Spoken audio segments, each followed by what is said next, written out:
Maria acordou sobressaltada com o som de um grito e quando pela casa antiga em Lisboa. Era a voz de sua mãe, Dona Isabel, misturada com choro e raiva, vindo do quarto ao lado. Ao abrir a porta, viu sua amiga Ana, a garota que havia passado a noite ali como hóspede, encolhida no chão, com os olhos cheios de lágrimas, enquanto Dona Isabel brandia uma carta amassada, gritando acusações que ecoavam como um terremoto na família conservadora. Maria sentiu o mundo girar. Aquela carta, que ela mesma havia escrita em um momento de desespero, confessando seu amor por Ana, não deveria ter sido encontrada.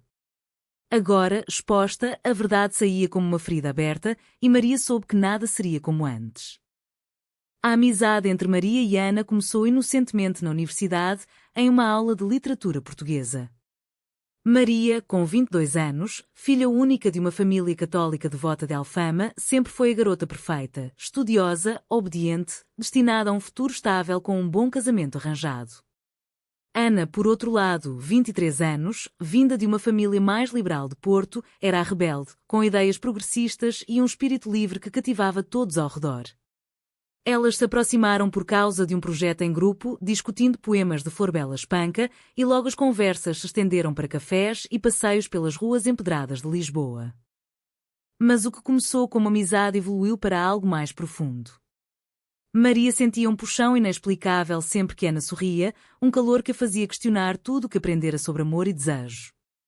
Ela lutava contra isso, rezando nas missas dominicais na sede de Lisboa, pedindo forças para resistir ao que a sociedade e sua família chamavam de pecado. Ana, mais aberta, confessara primeiro, em uma noite chuvosa no mirador da Senhora do Monte, onde as luzes da cidade pareciam estrelas caídas. Eu te amo, Maria. Não como amiga. Como algo mais. As palavras pairaram no ar e Maria, aterrorizada, fugiu para casa, mas o sentimento não a deixou. Dias depois, Maria cedeu. Elas se beijaram pela primeira vez em um apartamento alugado por Ana, escondidas do mundo. Foi um momento de êxtase misturado com culpa e Maria chorou depois, pensando no pai, Sr. Manuel, um homem rígido que trabalhava como pescador no Tejo e sonhava com netos. O que estamos fazendo? Murmurou Maria. Ana acalmou, estamos sendo verdadeiras conosco mesmas. Mas a verdade tinha um preço. A pressão familiar era constante. Dona Isabel, uma viúva devota que criara Maria sozinha após a morte precoce do marido, insistia em apresentá-la a filhos de amigos da igreja. Você precisa de um homem bom, Maria. Alguém como João, o filho do vizinho. Maria assentia, mas por dentro se corroía. Ela via nos olhos da mãe o medo de uma filha solteira, o estigma social em uma comunidade onde o casamento era sagrado. Ana, por sua vez, enfrentava rejeição em Porto. Sua família, embora mais aberta, ainda via o amor entre mulheres como uma fase passageira, algo a ser corrigido com terapia ou distância. A noite em que Ana ficou na casa de Maria foi um erro calculado. Elas planejaram como uma simples visita de amiga, mas o desejo as traiu. Enquanto Dona Isabel dormia, elas trocaram carinhos no quarto de Maria, sussurrando promessas. Maria escreveu a carta naquela madrugada, despejando seus sentimentos no papel como uma catarse, pretendendo destruí-la depois. Mas o destino interveio. Dona Isabel, insone, encontrou a carta caída no chão ao amanhecer. O confronto foi brutal.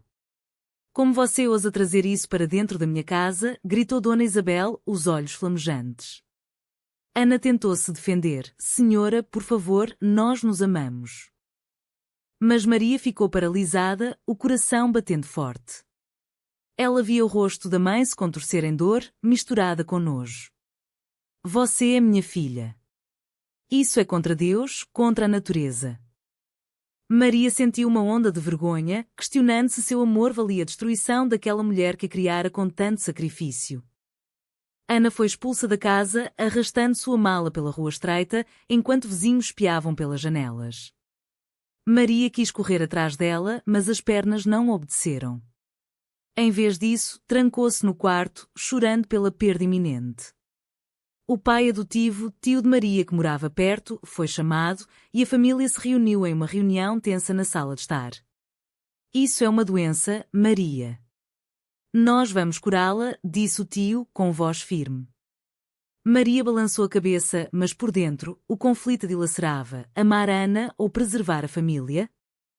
Enquanto isso, Ana ligava incessantemente, deixando mensagens de voz cheias de angústia. Não me abandone, Maria. Nós podemos lutar juntas. Mas Maria deletava as mensagens, temendo que a mãe as ouvisse. A sociedade portuguesa, apesar de progressos legais com o casamento igualitário desde 2010, ainda carregava resquícios de conservadorismo, especialmente em bairros tradicionais como Alfama. Amigos da universidade começaram a sussurrar e Maria se isolou, sentindo o peso dos olhares julgadores. A primeira escolha errada veio dias depois. Maria, pressionada pela mãe, concordou em se encontrar com João, o pretendente arranjado. Foi um jantar formal em um restaurante à beira do Tejo, onde João falava de futuro, carreira e filhos. Maria sorria mecanicamente, mas pensava em Ana o tempo todo.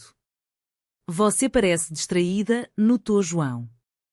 Ela mentiu, é o stress da faculdade. Mas ao voltar para casa, o remorso a consumiu. Ela havia traído Ana, mesmo que só em pensamento? O conflito interno de Maria se intensificava. Noites insones, ela questionava sua identidade. Sou mesmo assim? Ou é só uma confusão? Livros sobre psicologia e identidade sexual escondidos debaixo da cama ajudavam, mas também aterrorizavam. Ana, do outro lado, lutava com sua própria dor, sentindo-se rejeitada. Ela escreveu uma carta para Maria, entregue por uma amiga comum, implorando por uma conversa. Não deixe eles nos separarem. Maria leu e releu, rasgando-a no final, mas as palavras ficaram gravadas. A tensão culminou em uma missa familiar. Dona Isabel forçou Maria a confessar ao padre, que a advertiu sobre o pecado. O diabo testa os fracos, filha. Reze e resista. Maria saiu da igreja tremendo, sentindo-se suja. Mas no fundo, uma faísca de rebelião acendia. Ela ligou para Ana naquela noite, sussurrando: eu te amo, mas não sei o que fazer. Ana respondeu: então lute por nós. Os dias seguintes foram um turbilhão de emoções para Maria. Ela tentava manter a rotina na universidade, mas cada aula era uma tortura. Ana frequentava as mesmas classes e seus olhares se cruzavam como faíscas em um barril de pólvora. Maria evitava, sentando-se longe, mas o coração traía, acelerando toda vez que Ana entrava na sala. Os amigos notavam a distância repentina entre as duas, que antes eram inseparáveis. O que aconteceu? Perguntava Sofia, uma colega. Maria desconversava: nada, só stress. Mas por dentro, o segredo pesava como uma âncora. Dona Isabel vigiava cada passo de Maria. O telefone era checado, as saídas monitoradas. É para o seu bem, filha. Você está confusa, mas eu vou-te ajudar.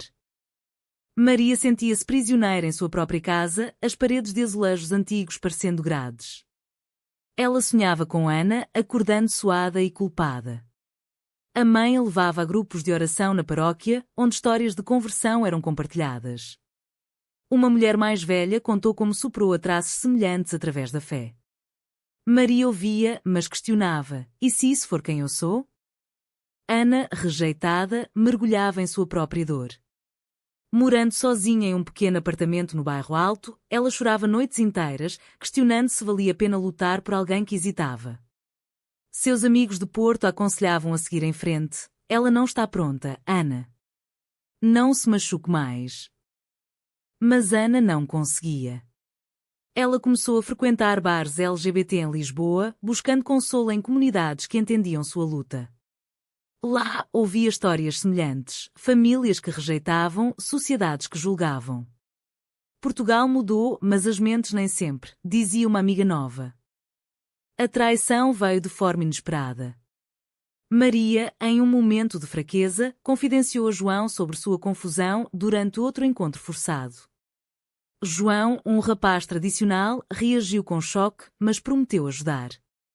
Eu posso te mostrar o que é amor de verdade. Ele a beijou à força no carro, e Maria, paralisada, não resistiu imediatamente. Depois, o nojo a invadiu.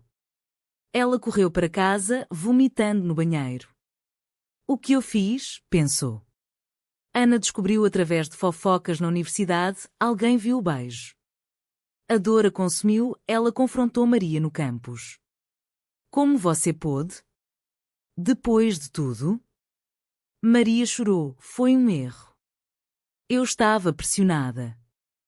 Mas Ana virou as costas, erros assim doem demais. A separação temporária foi agonizante. Maria se isolou, perdendo peso e concentração nos estudos. Dona Isabel via isso como sinal de que a cura estava funcionando. Veja, você está melhor sem aquela influência. Mas Maria sabia que era o oposto. Ela começou a pesquisar secretamente sobre direitos LGBT em Portugal, lendo sobre a lei de 2010 e associações como a ILGA. Isso plantou sementes de empoderamento, mas também medo. E se eu perder minha família para sempre? Ana, por sua vez, considerou voltar para Porto, fugindo da dor. Mas uma ligação inesperada de Maria mudou tudo. Preciso te ver. Vamos conversar. Elas se encontraram em um café escondido no Chiado, longe de olhos curiosos. Ana chegou cautelosa, os olhos vermelhos de noites mal dormidas. Maria confessou, eu traí você, mas foi porque estou perdida. Eu te amo, Ana. Ana hesitou, amor não é suficiente se você não luta por ele. Elas choraram juntas, e um abraço selou uma trégua frágil.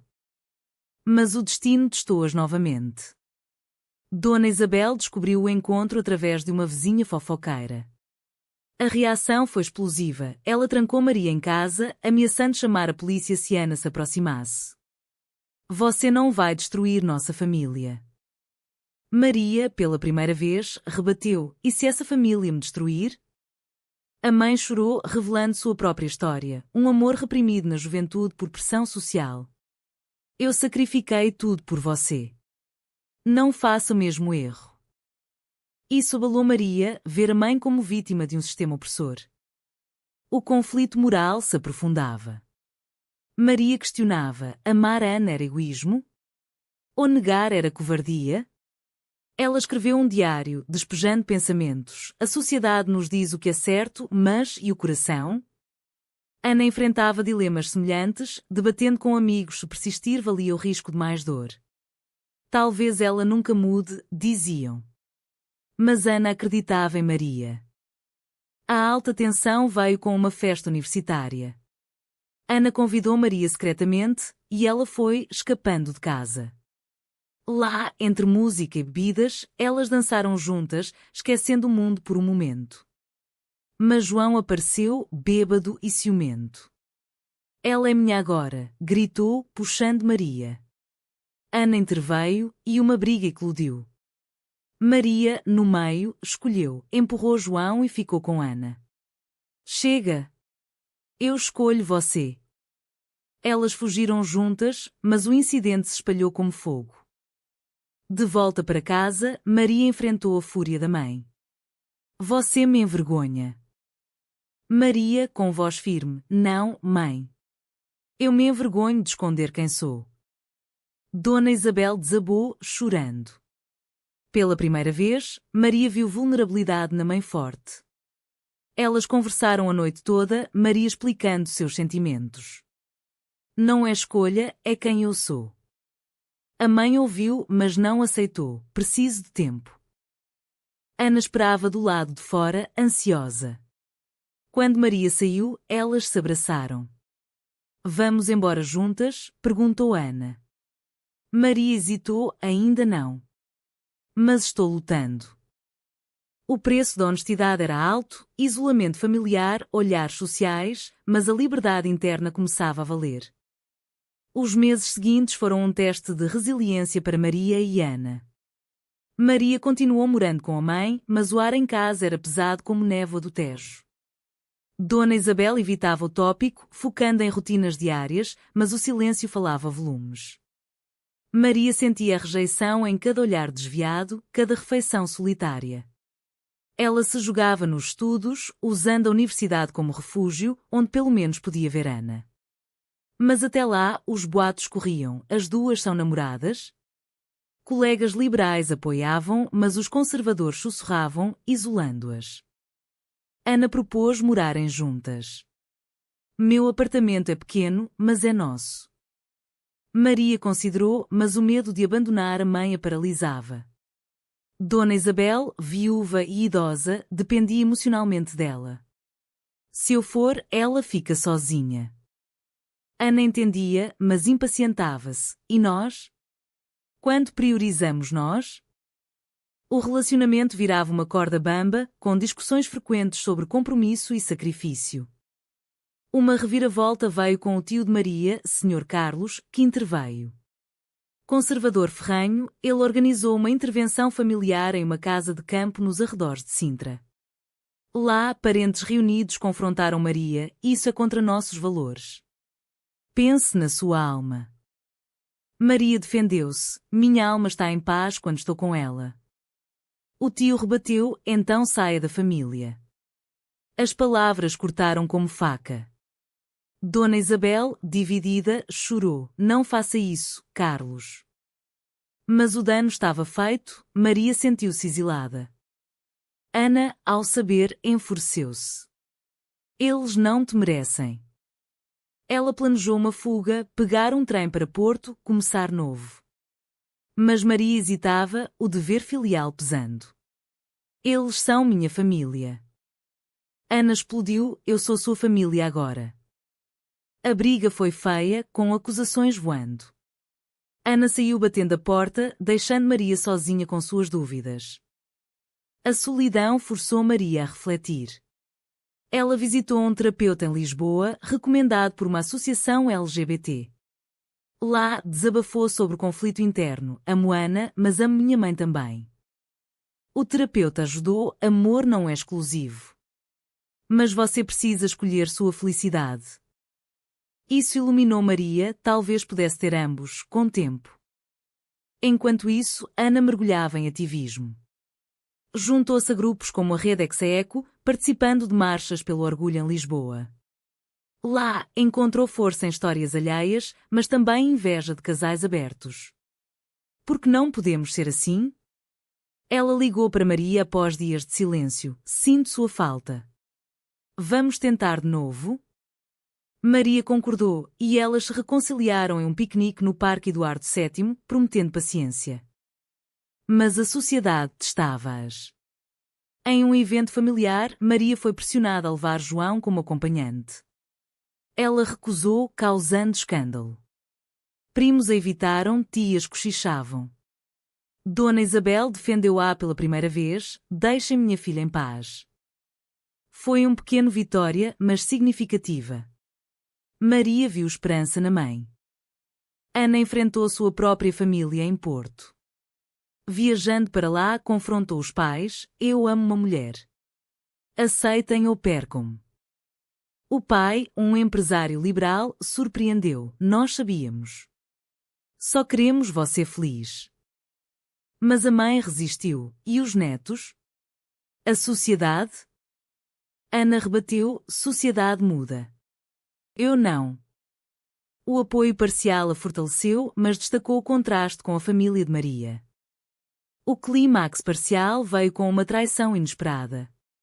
Sofia, a amiga da universidade, espalhou boatos maliciosos, invejosa da atenção.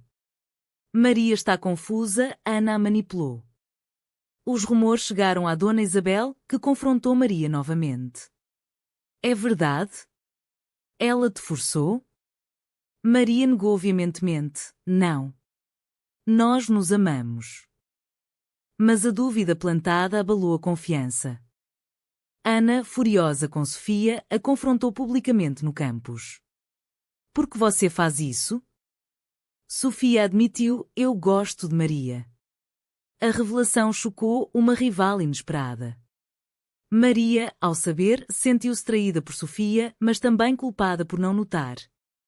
Ela escolheu Ana mais uma vez, cortando laços com Sofia. A pressão acumulava. Maria perdeu uma oportunidade de estágio por causa dos boatos, o empregador, conservador, recuou. Isso afeta sua imagem. Ela chorou nos braços de Ana. Vale a pena? Ana respondeu, sim, porque somos reais. Mas o custo era alto, sonhos adiados, amizades perdidas. Dona Isabel, vendo o sofrimento da filha, começou a questionar suas crenças. Ela leu livros sobre homossexualidade, escondidos. Uma noite, conversou com Maria, eu não entendo, mas vejo sua dor. Foi o início de uma ponte frágil. Maria chorou de alívio, obrigada, mãe. Com o tempo, a relação de Maria e Ana se fortalecia, mas os obstáculos persistiam. Elas decidiram oficializar, registrando uma união civil em uma prefeitura de Lisboa. Foi discreto, só com amigos próximos, mas simbólico. Agora somos legais, brincou Ana. Maria sorriu, mas pensou na mãe, que não foi convidada por medo de rejeição. O ato trouxe paz, mas também isolamento, família ausente. Dona Isabel descobriu através de um parente. A reação foi mista, raiva inicial, depois reflexão. Ela visitou um padre progressista que disse, Deus ama todos. Isso a abalou. Pela primeira vez, ela ligou para Ana, quer conversar. O encontro foi tenso, em um café neutro. Dona Isabel perguntou, você ama minha filha? Ana, mais que tudo. A mãe assentiu, então prove, sendo paciente. Foi um passo, mas lento. Maria enfrentava Maltanocê no trabalho novo, em uma livraria. Colegas discriminavam clientes LGBT e ela interveio, arriscando o emprego. Não tolero preconceito. O chefe a advertiu, mas ela persistiu, ganhando o respeito de alguns. Ana orgulhava-se, você está mudando. Mas o estresse a esgotava. Uma crise veio com a saúde de Dona Isabel. Ela sofreu um pequeno infarto, culpa do estresse. No hospital, Maria cuidou dela, sentindo culpa. Foi por minha causa? A mãe negou. Não, filha. É a vida. Ana visitou, trazendo flores. Dona Isabel agradeceu, surpreendendo. Talvez eu esteja errada. A vulnerabilidade uniu-as temporariamente. Após a alta, Dona Isabel convidou Ana para jantar. Foi ao quarto com conversas superficiais sobre tempo e comida. Mas no final, a mãe disse, eu vejo o amor de vocês. Mas dói? Maria chorou, dói em mim também. Ana acrescentou, nós não queremos machucá-la. O jantar plantou sementes de aceitação. Mas o tio Carlos sabotou. Ele espalhou rumores na comunidade, chamando Maria de perdida. Vizinhos evitavam e Dona Isabel defendeu a filha publicamente. Minha filha é boa, independentemente. Foi uma virada, a mãe escolhendo Maria sobre a sociedade. Ana propôs uma viagem para o Algarve, para relaxar. Lá, nas Praias Douradas, elas reconectaram, discutindo futuro. Casamento. Filhos. Maria sonhava, mas realista, com tempo. A viagem fortaleceu o laço, mas ao voltar, a realidade bateu. Uma traição final veio de João que, rejeitado, ameaçou expor fotos antigas. Se não voltar para mim, todos verão. Maria confrontou, isso é chantagem. Ana apoiou, vamos à polícia. Elas denunciaram e João recuou, mas o medo permaneceu. O crescimento de Maria foi evidente. Ela juntou-se a Ana no ativismo, falando em eventos pequenos. Minha história é de luta, mas esperança. A sociedade respondia misto, aplausos e vaias. Mas ela se sentia livre. Dona Isabel, aos poucos, aceitava. Ela assistiu a uma marcha do orgulho de longe, vendo Maria e Ana de mãos dadas. Lágrimas rolaram, orgulho misturado com tristeza pelo tempo perdido. O preço pago era visível, amizades rompidas, carreiras afetadas, saúde abalada. Mas a awakening era real, Maria e Ana emergiam mais fortes. A resolução veio gradualmente, como o sol nascendo sobre o Tejo. Maria e Ana mudaram para um apartamento juntas no bairro Alto, criando um lar cheio de livros, música e amor. Dona Isabel visitava ocasionalmente, trazendo comida caseira. Ainda não entendo tudo, mas vejo vocês felizes. As conversas evoluíam de tensas para afatuosas, com a mãe compartilhando memórias da juventude. Eu também tive dúvidas, mas o tempo era diferente. Maria ouvia, compreendendo as camadas de trauma geracional. Na universidade, elas se formaram juntas, celebrando com uma festa pequena.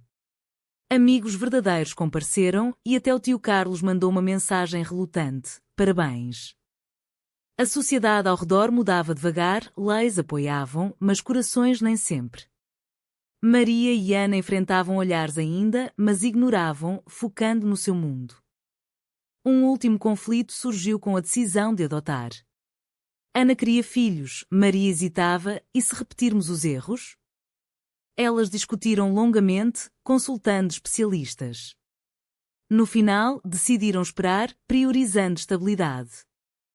Dona Isabel, em um gesto de fraqueza, confessou: eu temia perder você, mas ganhei uma filha extra.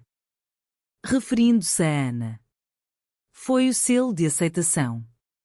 Elas passaram feriados juntas, misturando tradições. Mas o caminho não foi sem cicatrizes. Maria ainda tinha noites de dúvida, questionando escolhas.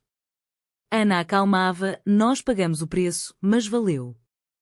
A awakening coletiva, familiar e social era o verdadeiro triunfo.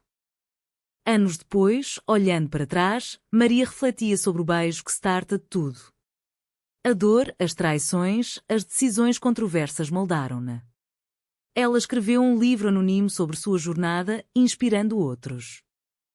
No final, a pergunta permanece: amar contra as normas é um ato de coragem ou de egoísmo?